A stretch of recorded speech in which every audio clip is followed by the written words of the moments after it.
Fa mizotra makany amin'ny fametrahana ny fotodrafitrasa izay mampitohy ny lalam-pirenena faharoa sy ny fahafito ny tompon'andraikitra amin'izao fotoana izao neny amin'ny lalan'ny bypass ny marimarina kokoa toy izao ary ny fanazavana izay hoentin'ny Tale General ny fanajariana ny tany. Mitoy ny asa fanavozana ny drafim-panajariana ny lalana bypass ny Tale General fanajariana ny tany. Natao apalaky ny fifandraisana eo amin'ny lalam-pirenena faharoa sy fahafito ny lalana bypass. Raha ny drafim-panajariana misy dia lalam-pirenena mikodana ary afaka ilarana fiara efatra na 4 voies eny amin'ny bypass. Tsy maintsy isy araka izany ny fanitarana tanterahana. Amin'izao fotoana izao dia efa mandeha ny famaritana ny faritra ahafahana manatanteraka ny tetikasa. Mahita piquet menamena nareo amin'izao fotoana izao mandany vola be fanjakana amin'izao zany miarana ny fiaraha-miasany tsy miankina. Lafo dia lafo manao an'ireny namboletsika zanakazo ilay sisin'ilay faritra izay efa miankina amin'ny lalana iny izay tokony tsy azo idirana, tokony tsy azo anorenana, tokony tsy azo ampiasaina mihitsy.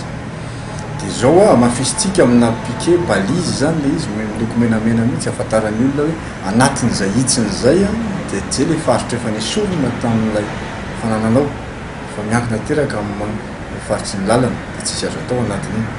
Zay zany amin'izao fotoana izao manomboka hatrany avolotsy hitanareo angamba dia eo kady efitsika androany amin'izao fotoana izao hitantsika. Tsy mbola misy mihitsy aloha fahazoan-dalana manorina azo atao eny amin'ny bypass eny raha tsy vita tanteraka ny trafim-panajariana. Zay zany resana ao anatin'izay miatona daholo aloha zay ao anatin'izay. Dia mampatsiahy koa izay ao anatin'ilay izy ary tenenina mialoha ny olona mba tsy ho diso fanantenana hoe route nationale voie rapide ny bypass 4 voies efatra zany, roa amin'ny andaniny, roa amin'ny ankilany. Roa fotsiny izy hitantsika amin'izao fotoana izao. Dia izay ny ilaina ny faritra rovana iny. Mampatsiahy ny Tale General ny fanajariana ny tany fa tsy azo atao ny fanotofana tany sy fanorenana eny amin'ny bypass. Tsy azon'olon-tsotra atao ihany koa ny manamboatra lalana manokana miainga amin'ny bypass. Dia efa misy amin'ny ampahany ho tanterahana zany amin'izao fotoana izao amin'ny fametrahana n'ireny rond-point ireny. Dia ireny carrefour ireny zany izay isy gare routière eo Ambomangakely, isy koa eto amin'ny croisement ny Alasora, dia isy eo Kadievo isy, dia isy koa etsy amin'ny croisement Ambohijanaka. Ireo zany no amendrahana an'ilay modèle an'ilay 4 voies mainga hatreo. Dia dikan'izany amin'ny rond-point ireo ny fidirana makany amin'ny tanànanao.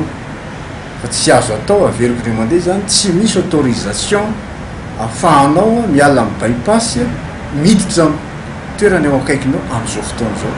Tsy misy na iray azo autorisé amin'izay fotoana izao ratsy infrastructure publique ihany.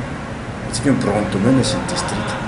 Ka dia efa miavertiran'ilay olona zany ao anatin'izay io ataonareo amin'izao fotoana izao io dia tsy ao anatin'ny ara-dalàna rehefa anasahana ratin'izay hoe efa nikafana varotra activité aloha hoe miala amin'ny bypass dia tonga dia apita tomobile.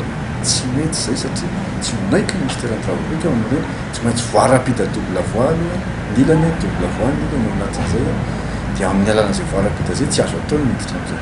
Fa ny fomba fidirana amin'ny tany misy anao dia ho azavainy ilay drafim-panajariana rehefa avy eo hoe miainga amin'ireo carrefour misy 7 na 20 eo hipetraka dia misy 5e voie, 6e voie amin'ny sisiny. Miala amin'ilay voie rapide amin'ireny no desservir miditra any amin'ny parcelle ny tsirairay. No marian'ny Tale General ny fanajariana ny tany fa entitra ny fiarovana ny fotodrafitrasy ary izay tafiditra amin'ny piquet dia tsy maintsy miala. Miovaova ny abian'ny faritra nofaritana miankina ny drafitra teknika. Eo amin'ny 20 metatra miala amin'ny lalana ary mety mihitatra ny amin'ny 50 metatra no ilaina ao anatin'ny fanatanterahana fanavozana ny drafim-panajariana ny bypass.